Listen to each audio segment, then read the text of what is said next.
They are all on the FBI's most wanted list. Murderers, human traffickers, millionaire swindlers, drug lords, terrorists, and this man.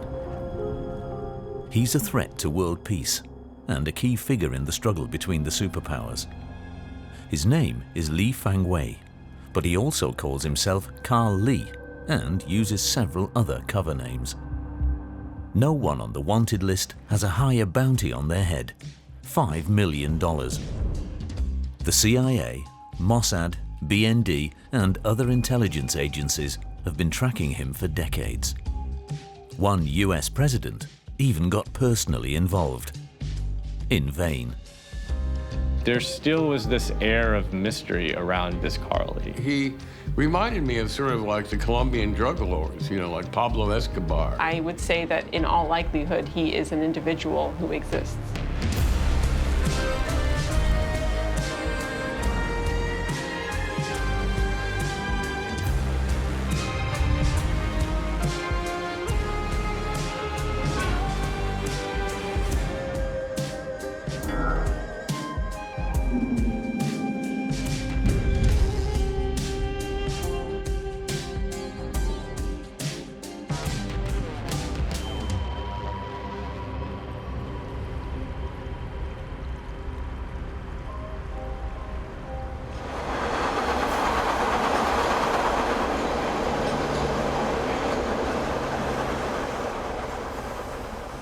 This man is a hunter.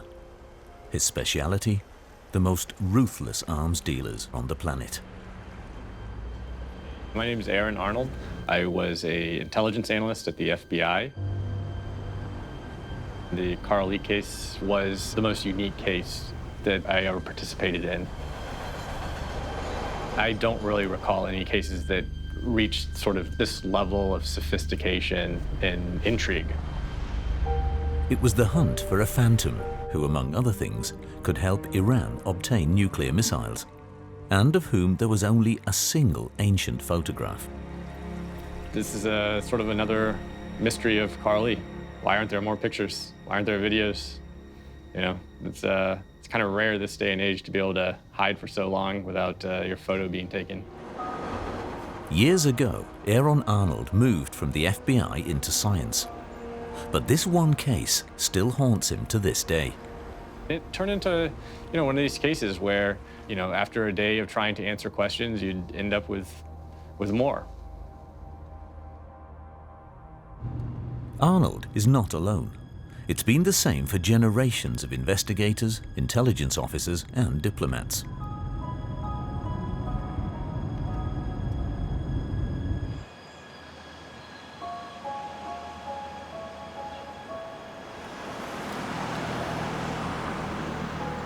A Washington suburb.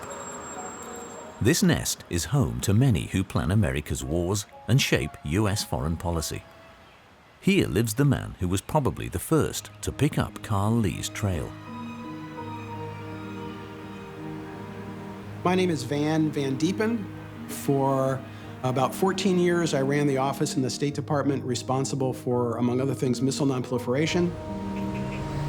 Preventing the spread of WMD and missiles is among the President's highest national security priorities. For years, he bore the title National Intelligence Officer for Weapons of Mass Destruction and Proliferation and worked in the State Department until the end of 2016. So through all that time, I had some level of responsibility for dealing with the Karl Lee problem. The Karl Lee problem. No one suspected the dimensions it would take on when the US intelligence agencies first came across suspicious transactions by a Chinese businessman in the communications data they were collecting on a daily basis.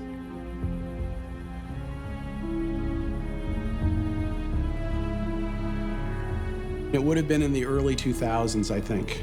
Every day, as part of my job responsibilities, I would be reading the intelligence reporting that came in overnight. And there would have been some what we call raw intelligence reporting that would have, first mentioned the activities of Karl Lee. The Americans were soon convinced they were on the trail of a serial offender, shipping materials for missile construction to Iran. even after the UN Security Council had imposed sanctions on Tehran in 2006. He was pretty active, and so, probably every week or two, something would come up, and as things came up, we would try to act on them. Behind the scenes, the Americans started putting on the pressure. The State Department forwarded information about Karl Lee's supply routes to authorities in other countries, so they could take his containers out of circulation once the ship's cargo was unloaded. Sometimes, something would come out of the other end of that process that you would, put into play and watch develop, and sometimes you weren't able, either because we didn't know enough or the intelligence behind it was so sensitive that we couldn't risk compromising it. You had to sort of sit back and let that one go. And so, within a few years, Karl Lee became the trusted supplier to the Iranian missile industry.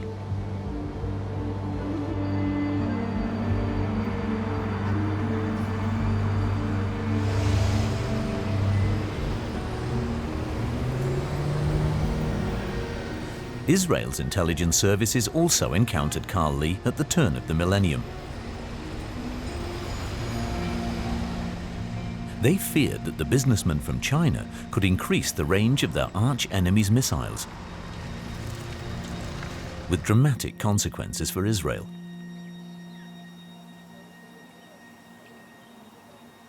It was more than 20 years ago when the Iranians came first time to North Korea asking for missiles to buy. And the North Koreans were very open towards their needs, and they say, we have here on the shelf missiles, buy as many as you want.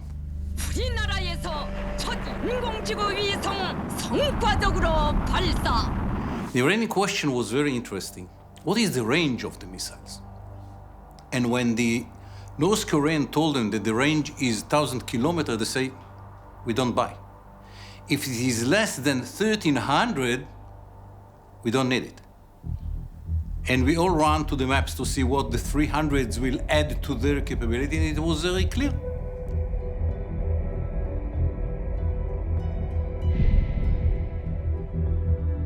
If it is less than getting into the heart of Tel Aviv, they are not ready to buy. A 300-kilometer difference, with deadly consequences for hundreds of thousands. It doesn't matter where you hit, you kill. It's so crowded, and you'll kill many Israelis. Smaller rockets kept hitting Israel. Karl Lee's deliveries, however, helped put the country within range of Iranian missiles that were a good 15 meters long and could also carry nuclear warheads.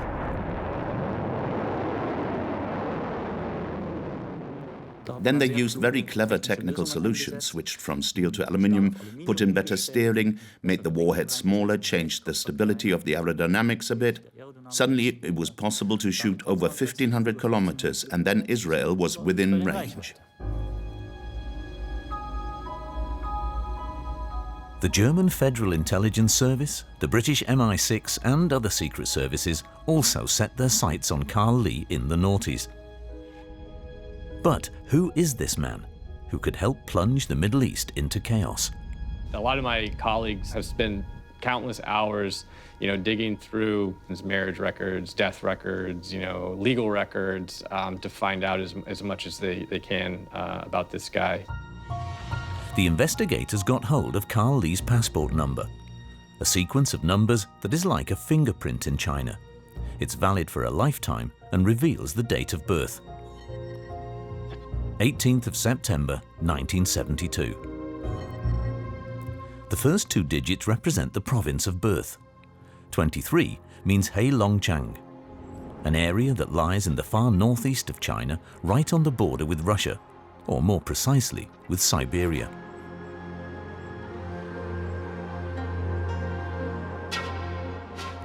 In the 70s, the Chinese called this area the Great Wilderness of the North. To this day, hardly any foreigners stray into Heilongjiang.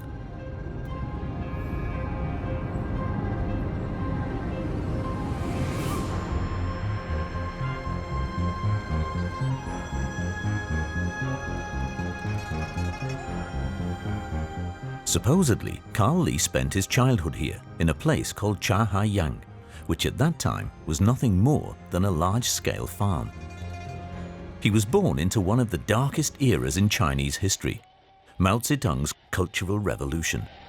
A wave of fanaticism and violence was sweeping the country at that time. Children denounced their own parents if they said a wrong word about Mao. Forced laborers and educated youth from the cities were brought to Heilongjiang. The probability is high that Karl Lee's parents were also among the millions of people who dried up swamps, created fields, and made Heilongjiang what it is today, the granary of China. This is just Chinese hinterland. This is not a rich area. It's an area that depends heavily on agriculture in the summer, but is completely snowed in the winter. It's also very far to the next port. That means it's also relatively uninteresting to produce anything locally. To this day, Heilongjiang seems enclosed, mysterious, almost exotic to Western visitors. Li Fangwei spent the first years of his life here. 30 years later, as Karl Lee, he would put the most powerful government in the world on the spot. It wouldn't have been long before we decided that we needed to try to figure out a way to go to the Chinese government, because if we really wanted to stop him, we had to somehow persuade the Chinese government to do it.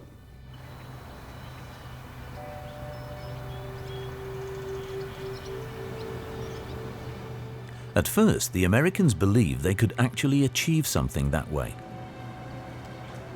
And so then we would start dialoguing with the Chinese government, providing them information about Karl Lee's activities, and trying to, see if we could somehow both assist and persuade them to take action. At that time, China's government had just changed its line on arms exports. In the 80s and 90s, proliferation from China was focused mostly on exports from major state firms that clearly were connected and controlled by the Chinese government, and these firms were selling complete systems to countries of concern. As the economy grew, so did Beijing's influence. China presented itself as a responsible world power and gave its commitment to several agreements designed to prevent missiles and nuclear warheads from falling into the wrong hands.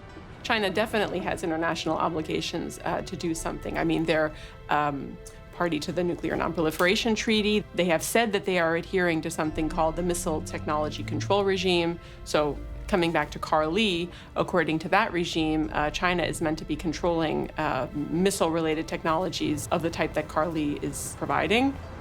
As a permanent member of the UN Security Council, China also supported sanctions against Iran's nuclear and missiles programs in 2006. Karl Lee, however, continued to supply Tehran. Every month, every couple months, as the information came in, we would, seek to what we call démarche the Chinese government about Lee and his activities. And so there's a very long history of U.S. démarches to the Chinese complaining about Lee and asking them to take action about Lee. The talks were tricky for the Americans because CIA spies kept disappearing in China. Too much information meant putting lives in danger. It's always a balance to try to figure out how much to tell to one's diplomatic counterpart about a problem that you've learned about through intelligence. The nightmare scenario is I go to a diplomatic counterpart and tell them that I know something about a terrible problem that is happening in their country and ask them to please stop it. They go home and tell their security service what I have told them, which allows them to identify the source and shoot the poor fellow. So someone has died for having done the right thing by trying to draw attention to a problem, and we no longer get that information either. And everyone thinks the problem is solved, except that it's not. It's just that my source is dead. George W. Bush was in the White House at the time. Despite all the risks, his administration repeatedly decided to share sensitive information about Karl Lee with the Chinese. In 2008, his foreign minister personally intervened in the case. Condoleezza Rice instructed her diplomats at the US Embassy in Beijing to exert pressure. They were to work on the Chinese government so that it would finally intervene. Rice sent several secret dispatches in which she heavily implicated Karl Lee, involving the supply of machinery for rocket construction, along with harmless-sounding substances such as aluminium or graphite.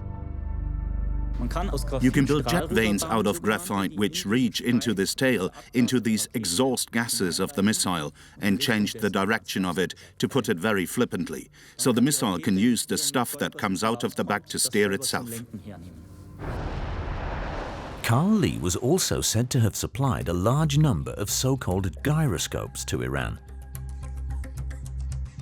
A gyroscope is basically the brain of the missile or the sensory organs of the missile. It allows the missile to determine where it is going, how it is moving, and counter-steer and stay on course. It is these instruments that turn inaccurate projectiles into precision missiles. You can control the missile. The gyroscope is virtually the nervous system of the missile, the eyes and the ears of the missile. Karl Lee apparently supplied sufficient quantities for an entire missile arsenal. Those are fine instruments that require careful calibration. You can see in the quantities that Karl Lee has supplied. I mean, you have hundreds of accelerometers, hundreds of actuators that have been supplied. So this is not one or two pieces that Iran needs. This is something that they need for each and every missile that they're building. In 2009, the Democrats under Barack Obama came to power. The new Secretary of State, Hillary Clinton, continued the course of her predecessor unchanged. She had only been in office a few weeks before she was telling the Chinese government, through her diplomats, "We strongly urge you to investigate these activities." Signed, Clinton.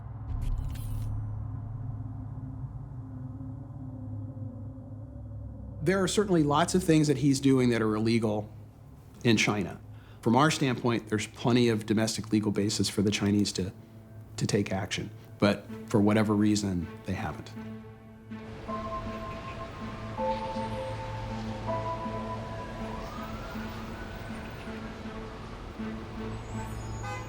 My name's Adam Kaufman. I started working in the Manhattan District Attorney's Office in 1994. I was a street crime prosecutor, starting with very minor crimes, working your way up until you're handling more serious and violent crime. I then went and worked in a narcotics bureau that prosecuted international shipments, mostly coming up from Mexico and South America, truckloads of usually cocaine, sometimes heroin. After that, I found myself wondering what I should do, and I went and spoke with Mr. Morgenthau. Robert Morgenthau was Manhattan's chief prosecutor in 2003. He came from a Jewish family that left Germany. His father was the US Secretary of the Treasury during World War II and the inventor of the Morgenthau Plan to transform Germany into an agrarian state. After the war, he supported the young state of Israel. This also shaped Robert Morgenthau. He was appointed attorney for the Southern District of New York by his friend John F. Kennedy in 1961. He then went on to become one of the most defining figures in US judicial history. We had a tremendous amount of personal courage. He wasn't afraid to take on difficult cases. He suggested that I join this little bureau called Investigation Division Central. It was a bureau that sort of handled Mr. Morgenthau's interest in international markets, in the recognition of the place that Manhattan played in global finance. Located in the immediate vicinity of Wall Street, Morgenthau wanted to be more than just a prosecutor for Manhattan. He saw himself as a prosecutor for international crime. Manhattan's unique because we have so much of global finance passes through Manhattan. International wire payments, international securities. So much international global business takes place within a mile of the courthouse in Manhattan. Morgenthau's investigators were able to hunt down any criminal whose money flowed through Manhattan. This is pretty much always the case when someone somewhere is transferring dollars. And so, Morgenthau's long arm reached into every corner of the globe. And he was not afraid to flex those muscles and to impose himself into international finance where really very few district attorneys would be able to go. One day, when the chief prosecutor was already well into his 80s, his path crossed with that of Karl Lee. At that time, Morgenthau received a tip-off through one of his secret contacts. It was probably around 2005. He called us into his office and he told us to buy tickets and get on a plane and head to Israel. Being told that we were going to go meet with Israeli intelligence officials, I had no idea what to expect.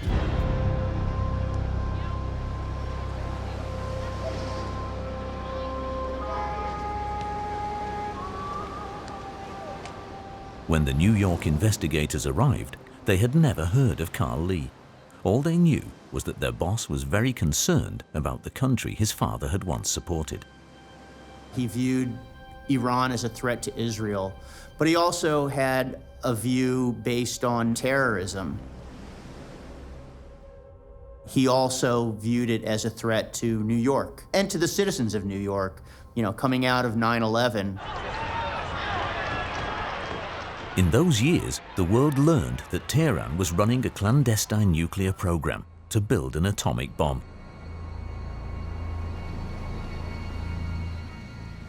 For Israel, an existential threat. And so things led to a most unusual meeting. I had never heard of a local prosecutor going to meet with foreign intelligence services. That was something that I had never heard of. We're not the federal government, we weren't the CIA, we weren't anyone like that. But for Mr. Morgenthau, it was sort of business as usual. The Israelis had an extensive program, as you would expect, focusing on Iranian WMD and missile procurement.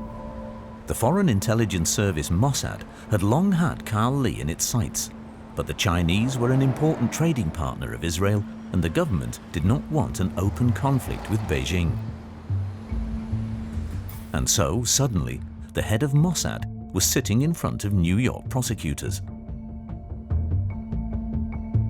I remember sitting in a meeting with Meyer Dagan, and Mr. Dagan saying, "We don't want intelligence to sit on a shelf. We want to act against it." And I understand that Mr. Morgenthau feels the same way. And so we want to help you make cases, if we can, that you can bring to expose what Iran is doing. And he said, "We want to give you the tools, and if you can use them, we want you to." Israeli Mossad started working secretly with American prosecutors on the case of a mysterious Chinese businessman.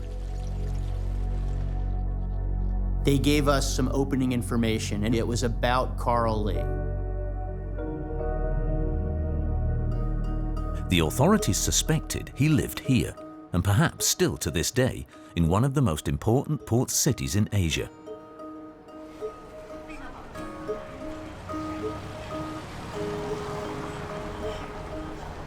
It lies 1,000 kilometers south of Karl Lee's native Heilongjiang, not far from the border with North Korea. A metropolis of millions that benefited from the economic upswing that was sweeping China in the 1980s. At that time, the country had started to open up to the West. All because of this man, Deng Xiaoping, Mao's successor. Special economic zones were set up in China. Foreign investment was allowed. That was how Deng brought capitalism to China. In 1984, he also made Dalian a special economic zone. It isn't possible to reconstruct exactly when Karl Lee's family moved there. Despite extensive research, it's also impossible to find out how his youth unfolded. His companions wouldn't speak. Authorities didn't provide any information, as if there had been an all-encompassing order to remain silent. There were only rumors and vague hints. He's said to have attended a school in Dalian called Number 24, an elite school where high-party cadres sent their children. It would fit that Karl Lee's grandfather was supposedly a highly decorated colonel in the People's Liberation Army. In the meantime, Karl Lee is said to have worked for the state, but in what position is unclear. One thing is certain, he took advantage of Dalian because the port city is perfectly suited for businesses, even illegal ones. You have a lot of foreign, like US firms or European firms that have branches there, that manufacture things in China. From an opportunistic point of view, it's a great place if you want to be a proliferator, because there are a lot of places to hide. Here in Dalian, a company was registered at the end of the 1990s. Its name is Limped Economic and Trade Company. According to the Chinese Commercial Register, Karl Lee's father, Li Guizhen, registered as its legal representative on June 4, 1998. This company was the foundation of Karl Lee's corporate empire. The Israelis gave us some of the substance and content of certain emails that showed references to WMD and other materials for weapons procurement, missile production, things like that.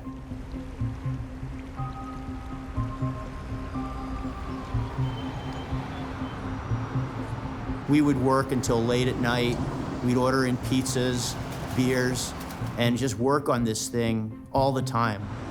The prosecutors were lucky because Karl Lee was extremely reckless in one respect. Some of the email addresses were from US providers, Hotmail or Yahoo. Because they were in the US, there was a procedure to get access to the content of those emails from the email service providers. So we had a starting point. We had some very talented, tenacious prosecutors working on the case, and they just dug into the information. They were making connections. What they saw surpassed anything they had seen before. The investigators came across countless transactions and an almost impenetrable network of front companies. We found so many channels of WMD proliferation, of money moving through different countries. He had a real global network. I remember that very well.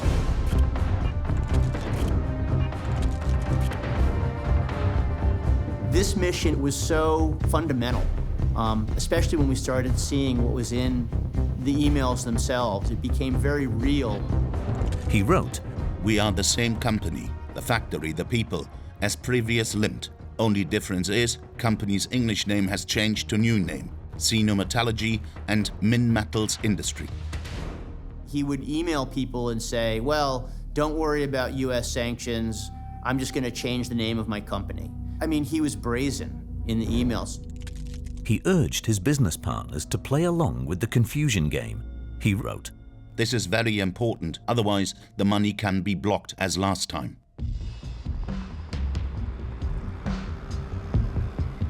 There were transactions between metallurgists all over the world providing material that Karl Lee would then provide to Iran. And Karl Lee had to pay for those materials in US dollars. US dollar payments almost always clear through banks in the US, and especially back in the early 2000s, most of those banks were in Manhattan. So if the wire payment said Karl Lee or Li Fangwei, then yes, the banks would have stopped them. But if the wire payment said the bright and shiny metallurgist company, then there's nothing for the US banks to see and the payment just goes through. That was the whole idea of Karl Lee in setting up all of these dummy companies. It was to fool the US banks into processing payments that otherwise would have been blocked. even though he was hiding thousands of miles away from Manhattan, investigators wanted to put Karl Lee on trial in New York. The legal theory we came up with was that by sending the wire payments in false names, Karl Lee caused the bank records of the Manhattan banks to have false information. And falsifying records, falsifying the records of a business, is a New York State crime. And so all of this came down to the falsifying of business records of banks in Manhattan. After months of investigation, they indicted Karl Lee. The Manhattan District Attorney, Robert Morgenthau, announced a 118-count indictment against a Chinese citizen.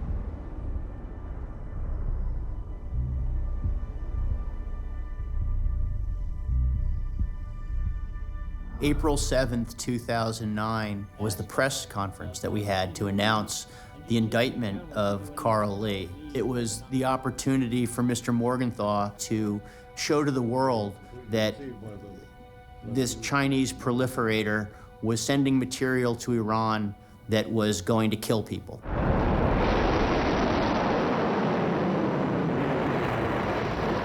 He wanted an indictment that said China is providing WMD to Iran. He wanted the world to sit up and take note of this.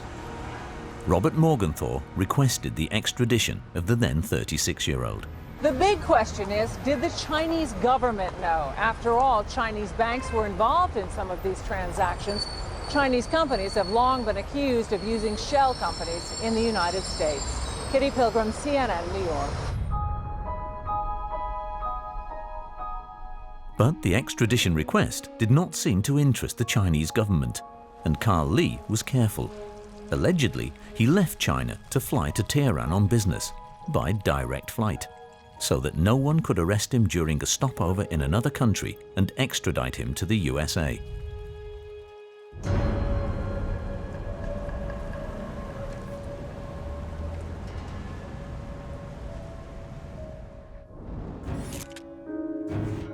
And I remember seeing his name a lot in US documents and thinking, you know, who is this guy? My name is Daniel Salisbury. I'm a researcher at King's College in London, where I research proliferation and arms exports and arms embargoes. Daniel Salisbury conducts research at the Institute for War Studies. The scientists are well connected with the Western intelligence services and are often interested in the same topics. Their speciality is digging up information that is available to everyone, but that not everyone can find. When you start looking at these cases, a lot of information is kind of hidden in plain sight. So we used help from some Chinese linguists and really started exploring what was out there on the internet. The researchers used Chinese terms to search the commercial register, customs and court databases. This way, Daniel Salisbury and his colleagues were able to investigate Karl Lee's company network from London. We found that most of his businesses were linked to two addresses.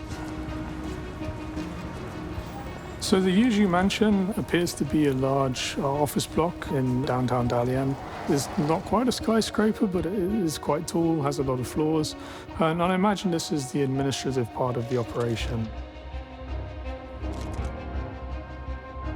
Working with our Chinese linguists, we were able to find some pictures of the outside of the building and get a sense for what it looked like and what kind of things could go on there. You know, a lot of businesses were registered there, administrative functions, including hiring people and that kind of things. And they made another discovery, one that completely changed their impression of Karl Lee. A company they were able to attribute to him had a website, and what it showed was that he was more than just a trader. You had a lot of product listings for various different types of graphite. We actually realized that the address out of town wasn't just a business address, a warehouse or an office, but it was actually the large graphite factory. It really changed the scale of the problem in our mind. You know, it was a real kind of mind-blowing discovery. Looking at the satellite imagery, it's a pretty big place. I think online it was stating about 80,000 square meters. Well, it's quite difficult to verify exactly what's going on inside those buildings. But with a factory pumping these things out in China, it becomes a completely different kind of problem. After months of preparation, a search for clues got underway in China, in the city where investigators, intelligence agencies, and the scientists from London suspect Karl Lee has his base.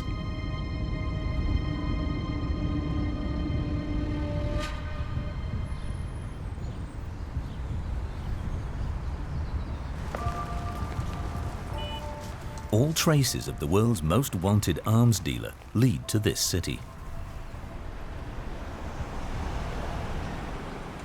There are very many companies registered in Dalian that should have a connection to Karl Lee.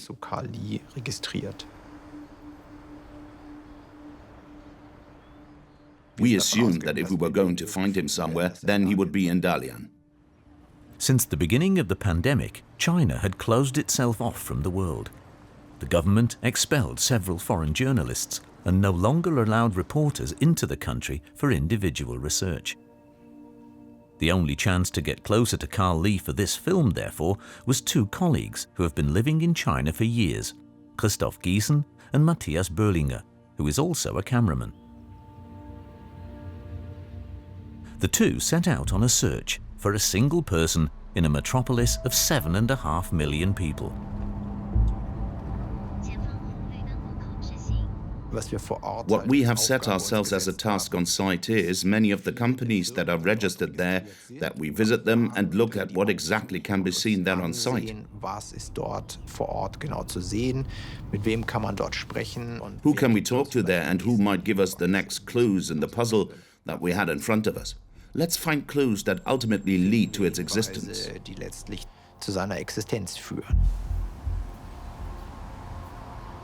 The first building we went to was an office tower, located relatively in the center of Dalian. And the background of why we also went to this building is because it was mentioned in the report from King's College as the suspected center, where very likely Karl Lee's empire was headquartered.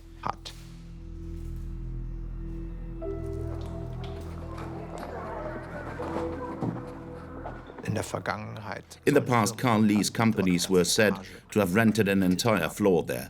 That was the 25th floor of that building, so we went up there. Was he on site himself? Was he guarded? Would he call the police? A surprise awaited them at the end of the aisle.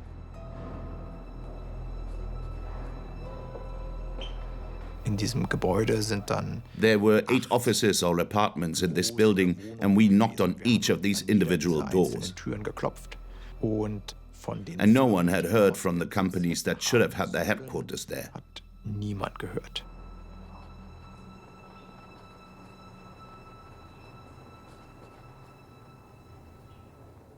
A trail to nowhere.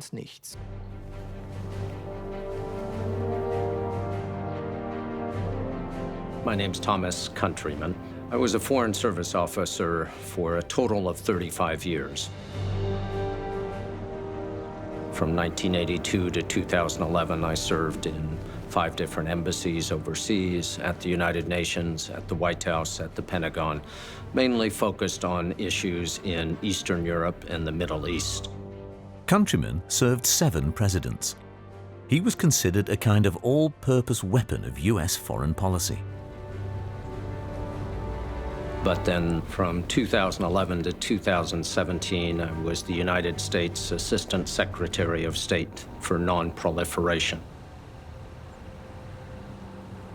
In short, the Bureau of International Security and Non-Proliferation has a job that we described as keeping the world's most dangerous weapons out of the hands of the world's most dangerous leaders.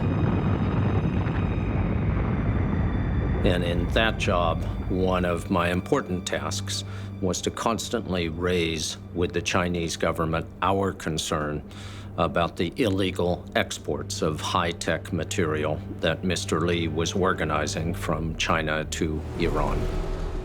This building in Beijing's diplomatic quarter played a key role, the Iranian embassy.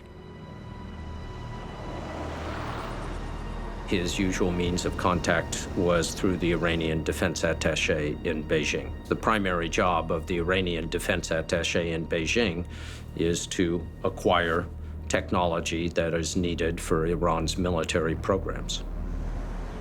Karl Lee had been doing business with Iran for a decade when Countryman took office.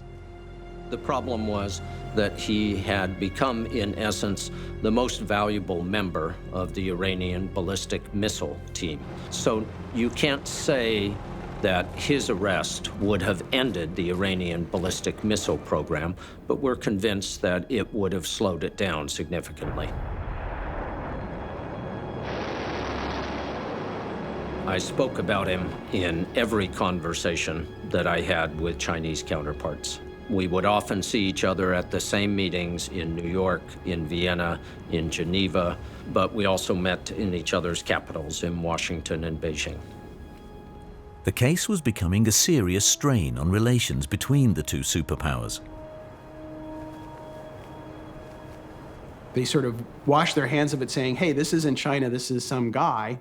But on the other hand, were incredibly put out by us sanctioning Chinese entities. So they sort of tried to have it both ways. And so, oftentimes the rhetoric would get a little heated when it came to,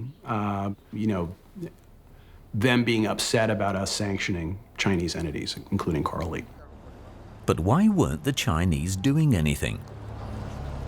The Americans had their suspicions. They believed that Karl Lee had powerful allies in the Chinese leadership. Well, I believe it's difficult for a mid-level official in the Chinese government to stop him. If he is well-connected, if he's got lawyers, if he's got influence, that is more resources than the Chinese mid-level official, somebody like me, can use against him. What concerns us is that the officials above that level did not seem to care about this sufficiently to take some action. Following the prosecution in New York, America's most powerful investigative agency was now also targeting Karl Lee, the FBI. I think that the scope and scale of his sort of operation really eclipsed any other type of case that the FBI was familiar with at the time. At the FBI, an entire group of investigators and analysts were looking into the affairs of the Chinese businessman. I'd rather not talk about sort of the specifics of like who and how many were working on those. Like any HR personnel issues are kind of off limits with the intel stuff. It can't be in like a documentary. But Karl Lee was a major focus and something that was a priority investigation at the FBI. For a number of years. In roughly the 2014 timeframe, not only had Karl's activities, continued to develop and worsen, but other options that other agencies were thinking about pursuing started to be, become inviable. So, for example, there would be some agencies that would like to try to prosecute Karl Lee in the U.S. courts. And after a number of years, they sort of recognized that just wasn't going to happen. It did become clear that we had both an obligation and an opportunity with the Chinese government to press harder to get the Chinese government to stop Mr. Lee from exporting this technology to Iran. At that time, a new era was dawning in China. Xi Jinping had taken power in 2012. And the Americans wanted to make the issue of Karl Lee a top priority. Included a diplomatic approach to China that emphasized, not only at my level, but at higher levels of the U.S. government,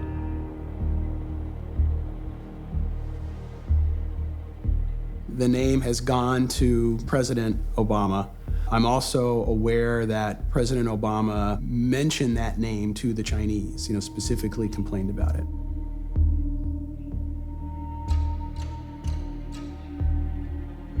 Unfortunately, that did not result in any real change in Karl's activities and behavior. And so, the US government launched an unprecedented action against an arms dealer. We had several meetings, sometimes at the State Department, sometimes at the Executive Office building next to the White House. That's part of the White House. Intelligence agencies, investigative agencies, and several ministries were jointly planning a coordinated strike. There became sort of a Karl Lee blitz that was rolled out by the interagency. And so you saw a U.S. criminal indictment. You saw some additional sanctions, including sanctions of new types coming out, et cetera, et cetera. It included the legal pressure of the FBI. So this was Karl Lee's mistake, that in his illegal transaction, he used the American financial system. And so this was the lever that the FBI, Department of Justice, had to pull, and ultimately ended up seizing almost $7 million of Karl Lee's money. You saw, a reward for his, information leading to his capture. The government was putting $5 million on his head, as it once did on drug lord El Chapo or Osama bin Laden after his attacks on 2 US embassies. If you look at sort of averages, you usually see in, $1 million or so. 5 is high. It's significant. It means something, right? Yeah, it's a lot of money.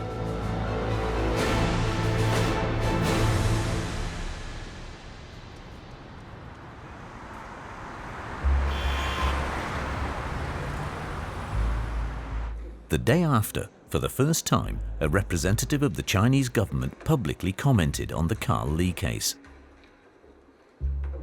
We, the Chinese side, are firmly opposed to the unilateral sanctions imposed by the US side on Chinese enterprises and individuals by invoking its domestic law. We believe that the relevant practices of the US side will not help to solve the problem. Now, there followed an open exchange of blows between Beijing and Washington.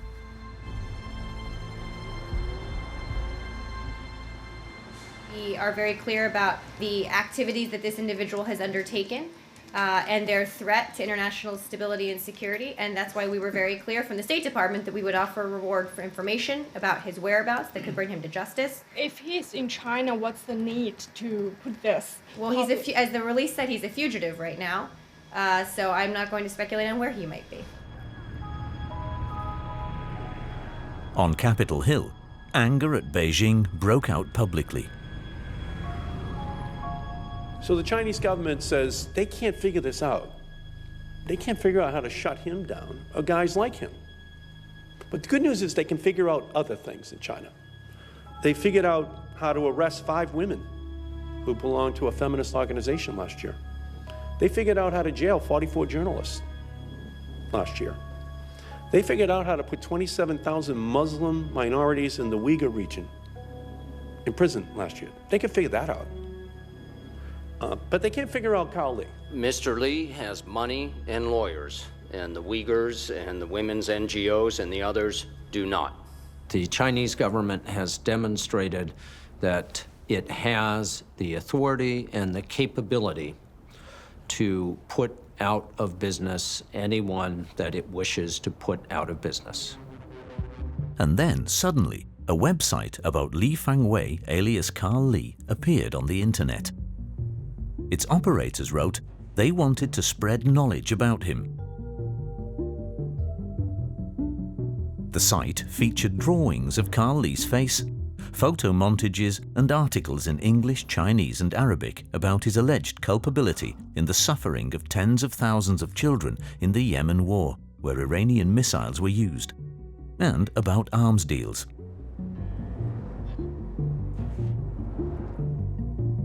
But who was behind the site? It was a class project, wrote the operators, who were apparently students. A teacher had given them the idea. I can't imagine there's too many classes out there that are teaching Karl Lee. It's a very bizarre sort of topic, a little kind of out there. And I feel like myself and my colleague probably know all the people that are teaching on Karl Lee, and they have no idea what this, who has created this site.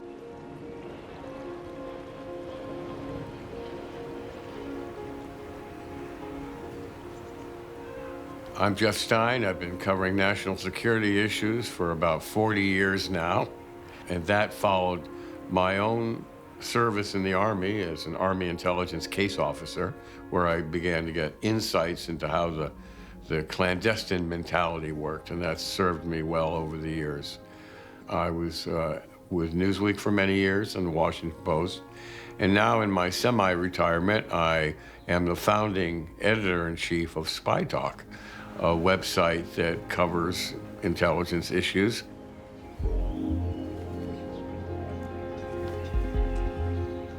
I think I first heard about him in around early 2015. I began to hear of sanctions being applied to this fellow who we call Karl Lee, or Li Fangwei.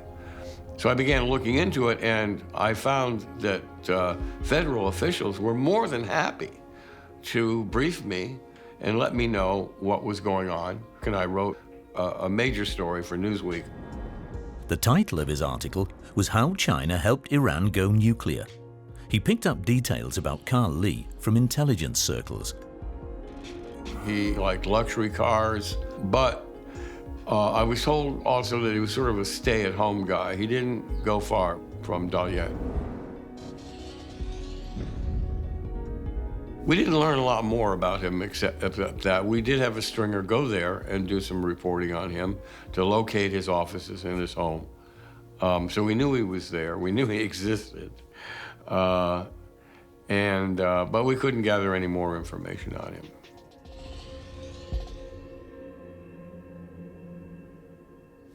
Then came the Trump administration.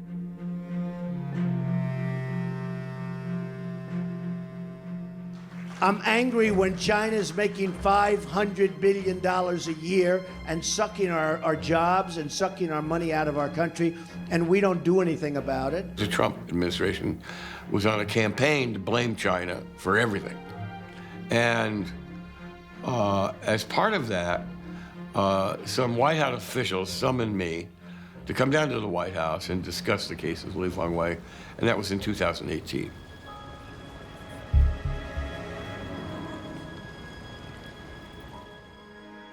And certainly, the Trump White House well knew my feelings about its foreign policy, which were negative.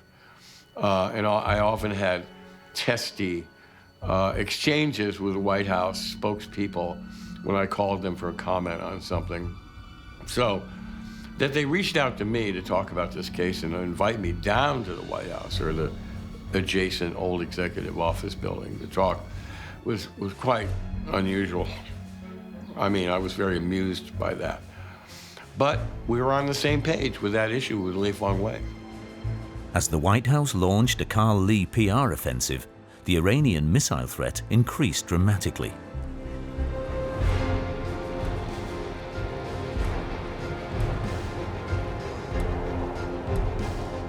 In late 2017, Trump's UN ambassador appeared before the press, in front of the wreckage of a missile Iran's allies in Yemen had fired at Saudi Arabia. The missile's intended target was the civilian airport in Riyadh, through which tens of thousands of passengers travel each day. Just imagine if this missile had been launched at Dulles Airport or JFK, or the airports in Paris, London, or Berlin. That's what we're talking about here. That's what Iran is actively supporting. On your walkthrough, at first, there was some doubt as to whether the Americans were leading the world by the nose again, as they had done when they presented supposed evidence of Saddam Hussein's biological weapons program before the Iraq War. But experts were certain. The missile in its configuration was one-to-one what we know from Iran, what Iran had presented quite proudly in many videos and presentations a few years before. One of the telltale signs was the logo of a certain Iranian arms company on one of the pieces of debris. The company was one of Karl Lee's most important customers. The attack on Riyadh was the prelude to a whole series of attacks that continues to this day. We see them using those missiles. We've seen them using them in Iraq. We've seen them using them in Saudi Arabia, in Syria, where they've had significant impact. We see also Iran proliferating these missiles across the region. So, for example, Lebanese Hezbollah is the most popular proxy, most popular customer of Iranian missiles, but also now the Houthis in Yemen have been using, to a really significant extent, Iranian missiles. And even when war almost broke out between the US and Iran, Iranian missiles played a big part in it.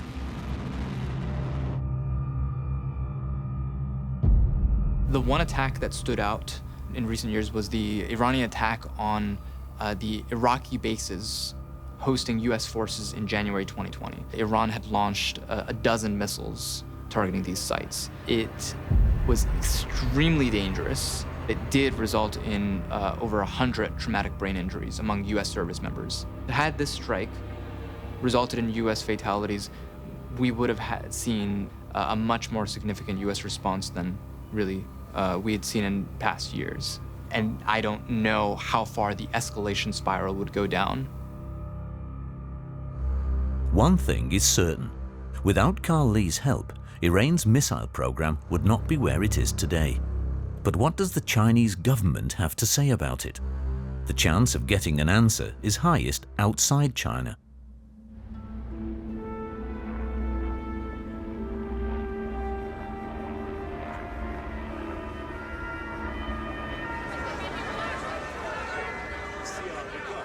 The Munich Security Conference.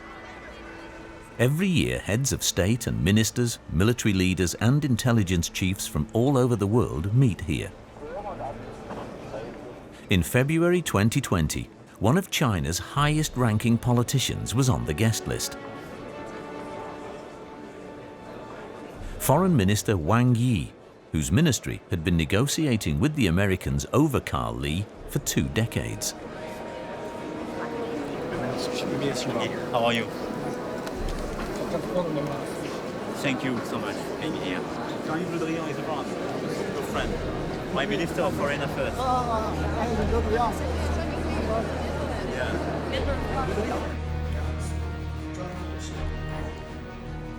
Wang Yi and other guests who came from less democratic countries had to endure something in Munich that they would never have allowed at home. That reporters asked them uncomfortable questions. Mr. Wang, short question. Why don't you stop the Chinese missile proliferator Li Fangwei? What do you mean? Li Fangwei. Li Fangwei? Li Fangwei is on the FBI most wanted list.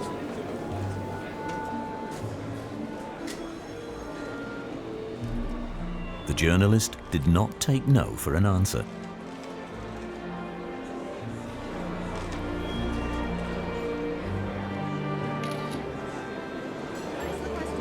That's the question, yeah.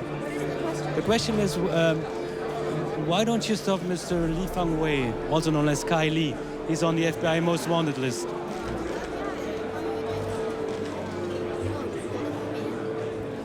It's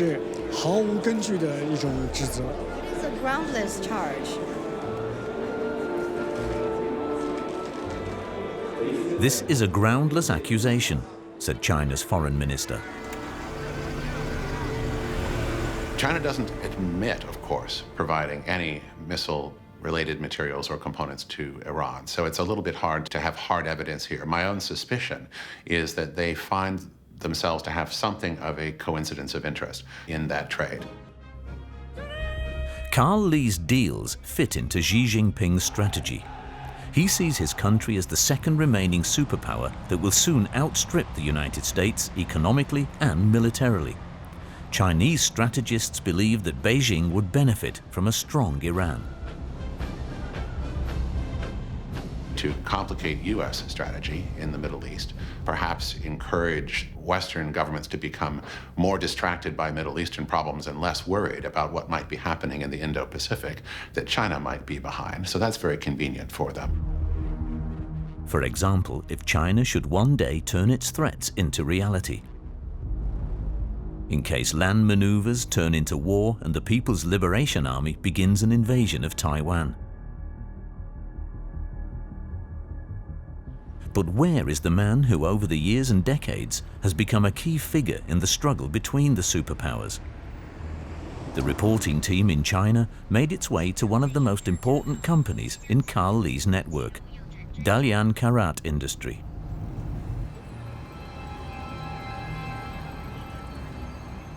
The company is registered here, in this house.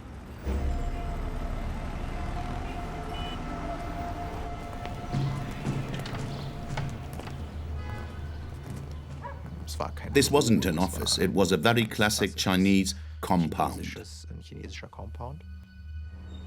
The company really exists.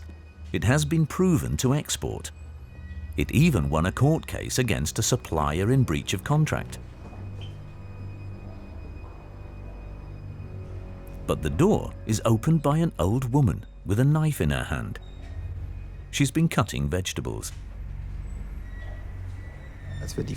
When we asked the woman where she came from, she said Heilongjiang. And when we then asked her from which region precisely, she then said, when we threw the name Chahayang at her, she said yes, she would come exactly from this place. Chahayang, that is the small town that used to be a farm and where Karl Lee is said to have spent his childhood, more than 1,000 kilometers away from Dalian. It's a very remarkable situation that you find someone in another province who comes from just this place with a few 10,000 inhabitants. Was she Karl Lee's straw woman? Had she simply provided him with her address?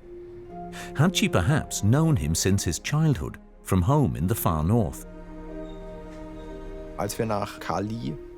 When we asked about Karl Lee, her response was that she didn't know how to contact him and then relatively quickly referred to her age, saying she was over 80 and it was our job to find him. To this day, here in this apartment is the official headquarters of Dalian Karat Industry. This is what it says in the Chinese Commercial Register.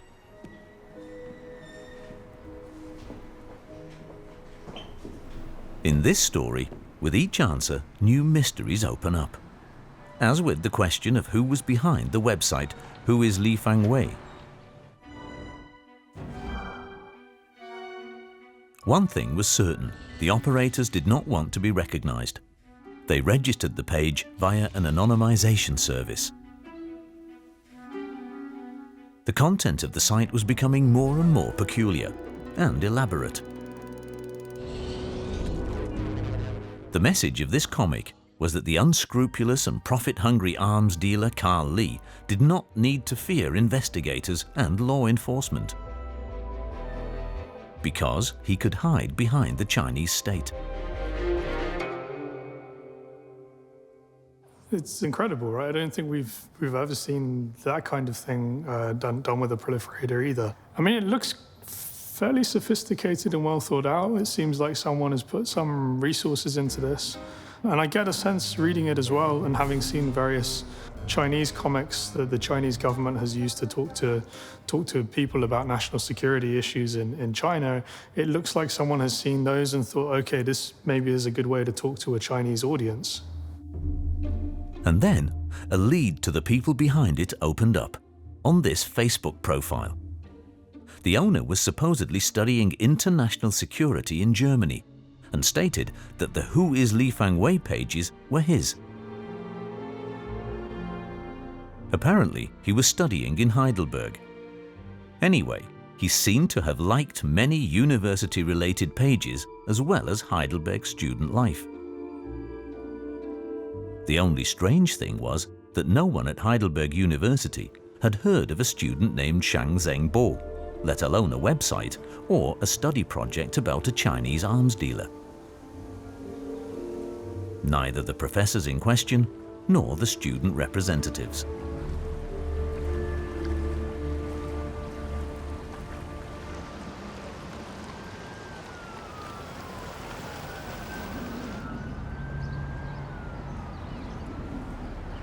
Through our analysis of bank records and our analysis of emails, we saw that he was doing a lot of business in euros.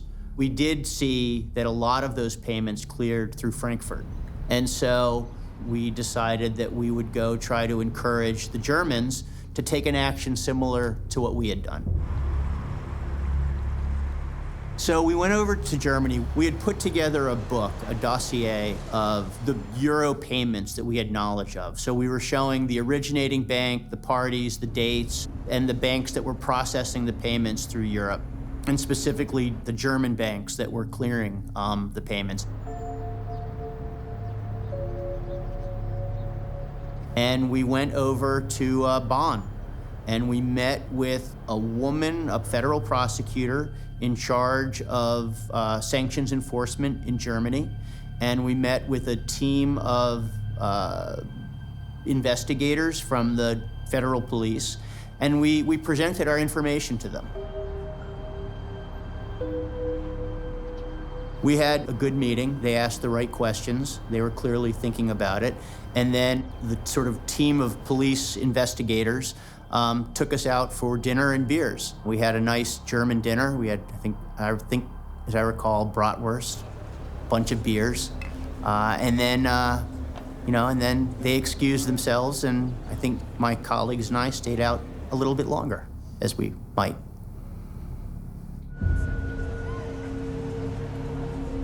From our perspective, nothing ever came of it. There was never sort of a similar prosecution of Karl Lee. That never happened. There was one more lead to the ominous website. In an Arabic Facebook group that was connected to the page. Their administrator was called Karim Mostafa.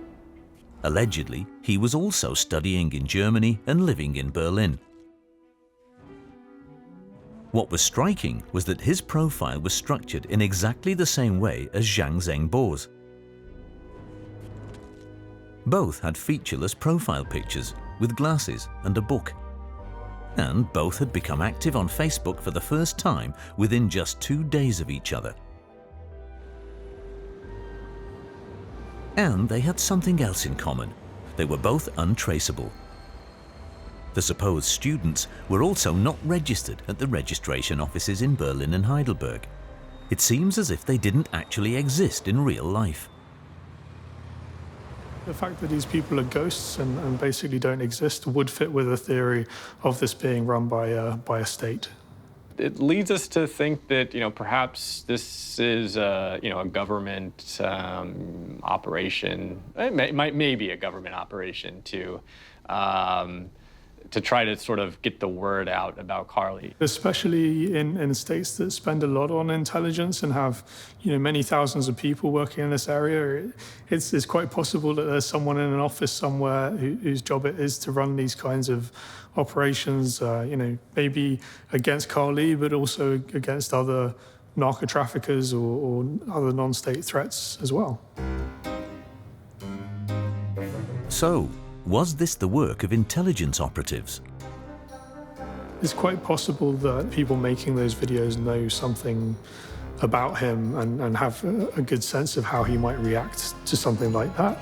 And, it's obviously a very targeted thing to do.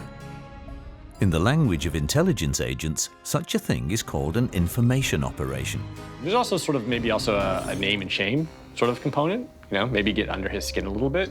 The idea of, you ever heard of like tickling the wire, right? So, maybe sort of doing something to cause a reaction, right? That you can perhaps monitor better, or enhance your own information by doing that. Just to sort of think, okay, maybe government taxpayers' dollars somewhere are going into the making of these farting pig videos, is really something strange to see. 2 countries in particular came under scrutiny for this. Probably the countries that seem to have had the biggest interest in Karl Lee. So that would be the US or probably Israel. Israel in particular would be plausible. After all, the intelligence services there are known for unconventional cyber operations, and no country is as threatened by Iranian missiles. This threat has steadily increased in recent years, also because of Karl Lee. This is particularly evident in the north, on the Golan Heights. Israel conquered this territory from Syria in 1967 and has occupied it ever since. The rocky plateau is strategically important for the Israelis to monitor one of their most bitter enemies, Hezbollah, which has its positions north of here in Lebanon. Army spokesman Jonathan Conricus was himself stationed here for an extended period. What you see behind us is really, think of it as a highway, as a smuggling highway for Iran, by which Iran transfers missiles, component, infrastructure, machinery to produce or to convert. All of that is transported from Iran, Iraq, via Syria, and the very areas that you can see close to the Syrian-Lebanese border. For years, Iran has been trying to supply its Hezbollah allies in Lebanon with precision missiles, the kind of projectiles that Karl Lee, by all accounts, was instrumental in developing. What Hezbollah will try to use their precision-guided missiles for the most sensitive and high-value targets, like our port, our airport, government facilities, hazardous materials. The whole country became aware of how existential this threat was in connection with the port of Haifa. Thousands of tons of ammonia were stored there, a danger for hundreds of thousands of people if the chemical was released. Hezbollah's leader also knew this. Hassan Nasrallah has said, without any shame, yes, I will aim for the ammonium container in Haifa. I will try to strike it, and I will try to kill as many civilians as possible. قنبلة نووية بمعنى كم صاروخ من عنا زائد هول حاويات الأمونيا بحيفا نتيجة قنبلة نووية. So that's the meaning of the enemy that we're dealing with. In Haifa, the ammonia container was emptied after the Hezbollah leader's threat. But there are other chemical plants in the country at risk from Iranian precision missiles.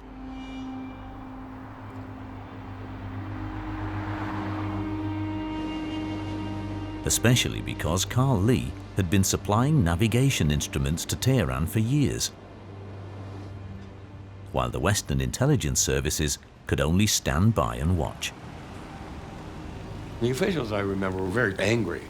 Maybe that was just a Trump motif, because they were always angry about China, blaming China for this and that.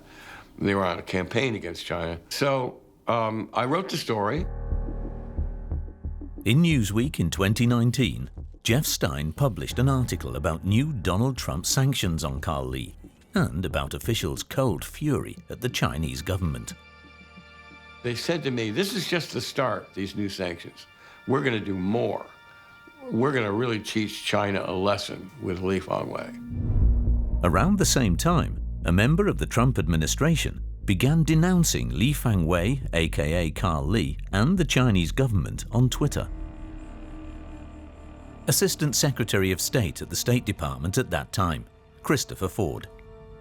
Li Fangwei was for a long time perhaps the most notorious of the proliferation traffickers in China. And nothing ultimately was done. It continued to be a problem for a very long time. When I was in government, we stepped up that pressure on China, trying to get them to pay more attention to it. At the same time, the Trump administration was increasing pressure on China and Iran.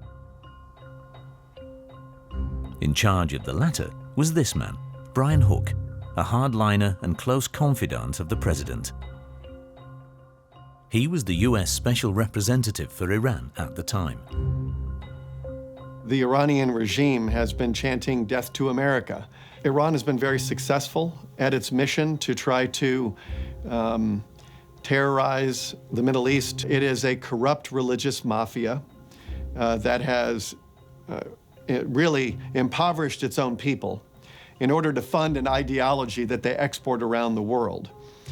What is different about this administration's approach is that we are putting in place a pressure campaign that doesn't have any historic precedent. But what was strange was that Brian Hook refused to say anything about what was probably the most important foreign supplier for the Iranian missile program.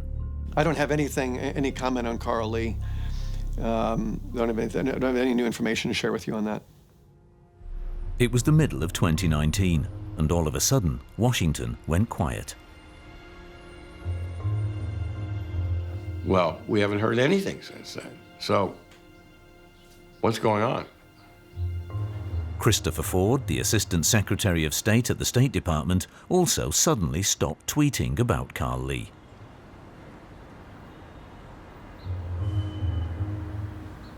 We decided to stop tweeting. That's about all I can say. Okay. Okay. That's not helpful, I understand.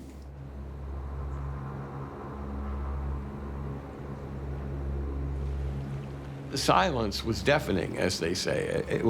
It's a mystery to me.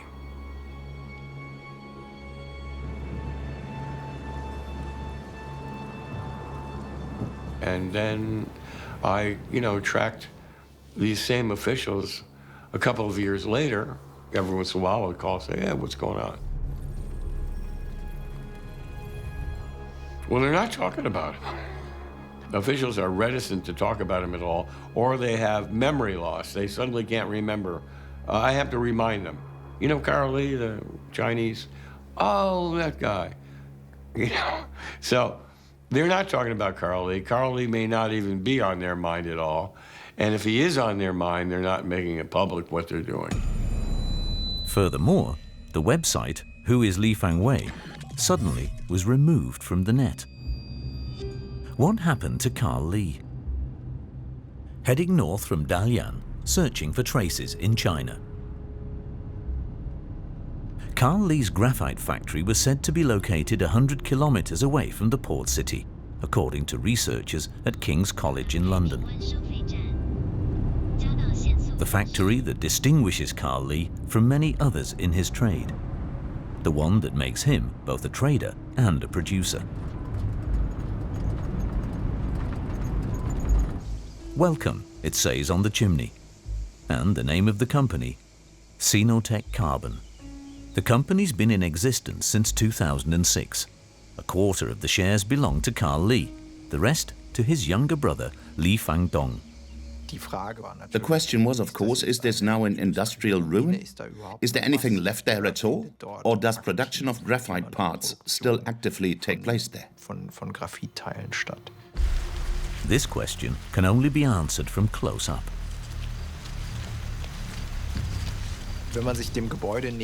When you approach the building, it almost looks like an industrial ruin, a complex where you have the feeling that nothing takes place anymore.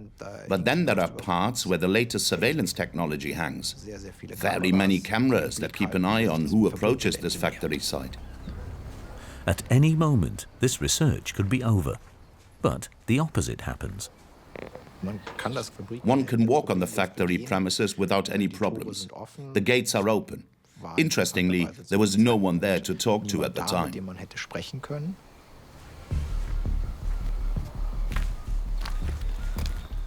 On the factory site of one of the most wanted men in the world. And sure enough, there lay tons of graphite, the material that Iranian missile engineers so urgently need, and that Karl Lee has supplied them with in large quantities. It looks run down, but it's not like there's nothing there anymore. So in one part of this industrial plant, there's obviously production.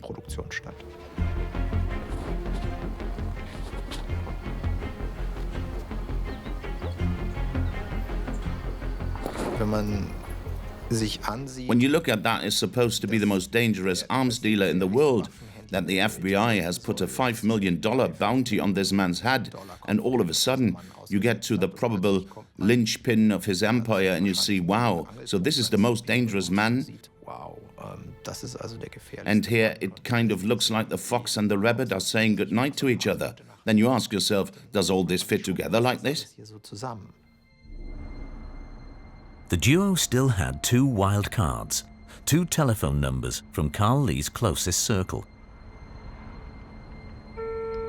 In order not to jeopardize the filming, they postponed the calls until after the factory visit.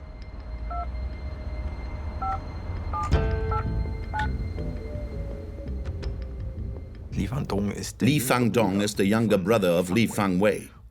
And that was a very remarkable phone call because he simply confirmed many details to us. He told us, yes, they had been trading with Iran in the past, but they were not doing it anymore. A second thing he said was that the factory was still active and they were still making products there. So he also confirmed to us what we had seen on the ground. And he told us that unfortunately we could not meet his brother.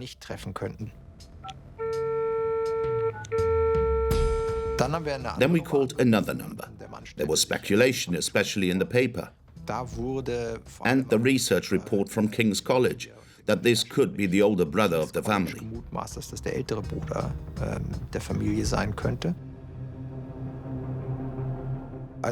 When we asked him about Li Fangwei, that is Karl Lee, he said that he could not reach him himself at the moment.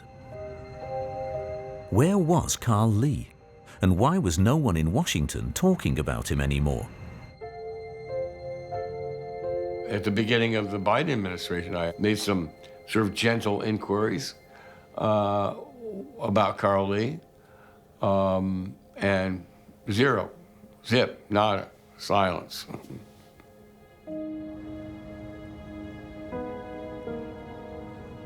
You know, I'm a former intelligence case officer.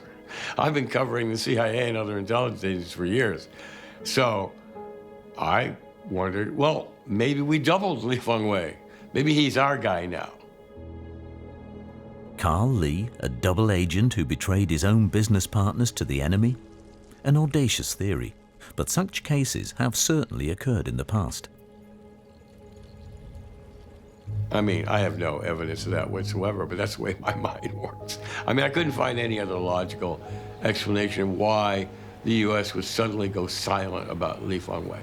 But he wouldn't have a very long life in China. I mean, CIA's operations in China, from public reporting, we know, have been a disaster. There were security lapses allowed dozens of CIA sources in China to be rolled up and thrown in jail or executed, so.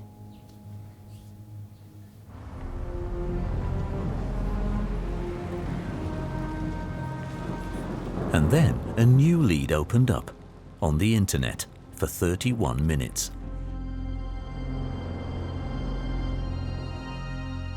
In the Chinese edition of Wikipedia, in the article on Li Fangwei,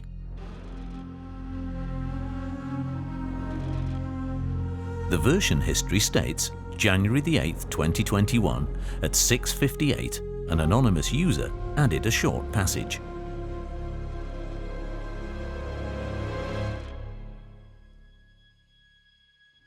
In April 2019, Li Fangwei was detained by police on suspicion of smuggling goods and articles banned from import and export by the state. In late 2020, Li was detained in a remand prison in Dalian City.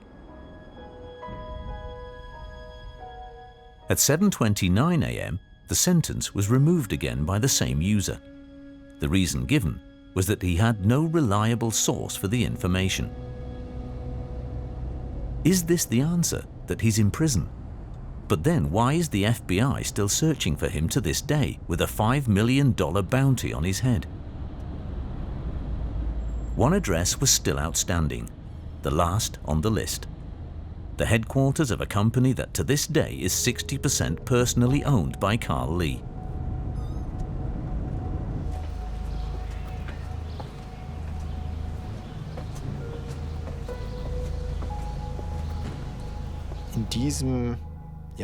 There is one company in this littered compound that is still active. It's called Dalian Trust Industry and has made millions in sales. According to official customs data, it's said to have exported components for nuclear reactors from here.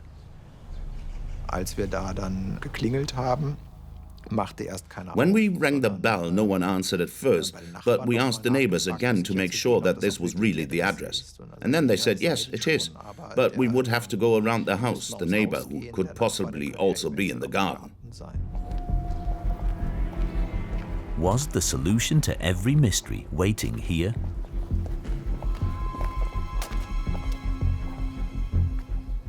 We came around the corner and asked him about Karl Lee. We are looking for a gentleman named Li Fangwei. Do you know him? It may be that I have heard of Li Fangwei. Isn't he in prison? Where? What do you mean he's in jail? Is he in trouble? Yeah, he got locked up for some stuff. You know what I mean? I think he's in jail.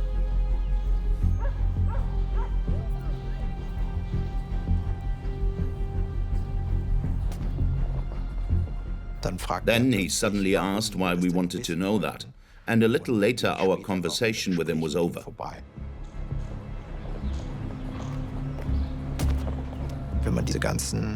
When you go to all these supposed office addresses of Karl Lee's companies in Dalian, you get the feeling absolutely nothing is true here.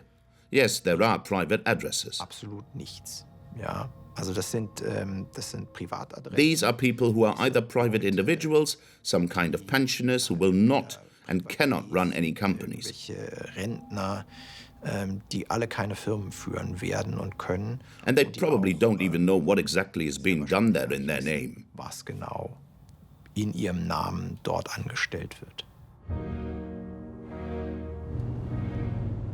It sounds like the perfect cover. A protective layer of the clueless. A labyrinth in which everyone who wants to get to him gets lost. To Li Fangwei, to Karl Lee, to Patrick, David or Charles, to Sonny Bai or Song Dahai, as he also calls himself.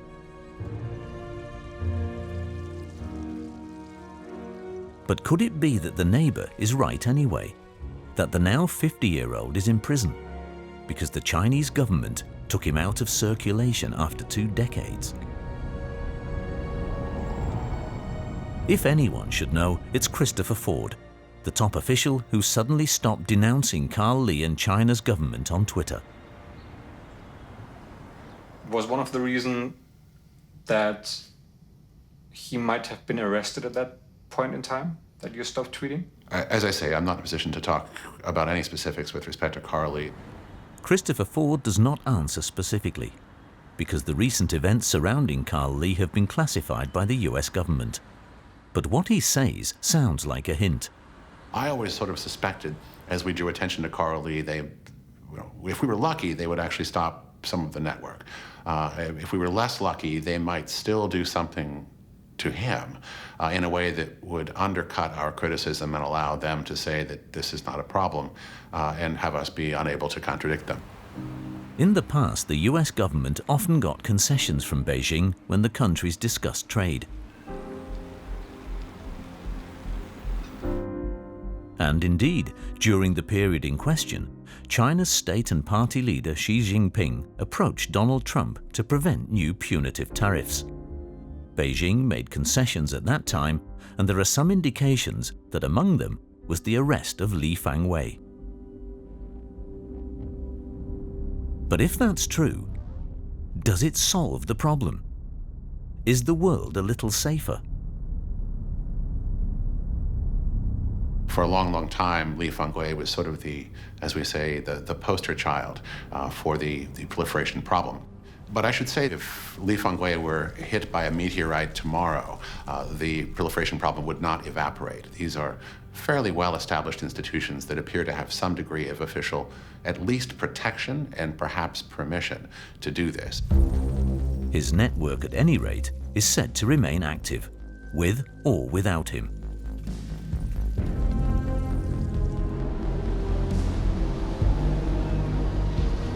This is a very kind of murky area, and it's something that we may hear about later, or you may never hear about it, even when the archives are opened in 30, 40 years' time. This is kind of just the typical Karl Lee story, right? It's just kind of more strange weirdness day after day. One last try. Another call to the younger brother's number. Where is Karl Lee? The number you have dialed is not in service. 您好，您拨打的电话已停机。 The number you have dialed is not in service.